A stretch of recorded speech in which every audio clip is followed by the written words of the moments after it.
Королевский лот выставляет на торги аукционный дом Кристис в Дубае. Эти золотые часы принадлежали одному из последних египетских монархов, Фаруку I, свергнутому во время революции 1952 года. Модель «Референс 1518» швейцарская фирма Patek Philippe выпускала в 40-х и 50-х. Циферблат снабжен хронографом и вечным календарем. Всего был произведен лишь 281 такой экземпляр.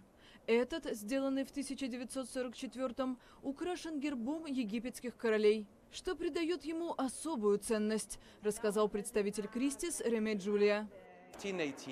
Эта модель сама по себе была элитарной. Лишь аристократы и самые важные клиенты Patek Philippe могли себе ее позволить. Почему? Из-за стоимости и небольшого количества экземпляров. Не забывайте, в те дни часы сами по себе были роскошью. А если это золотой циферблат от ведущего производителя со всеми наворотами, это был венец творения часовщиков.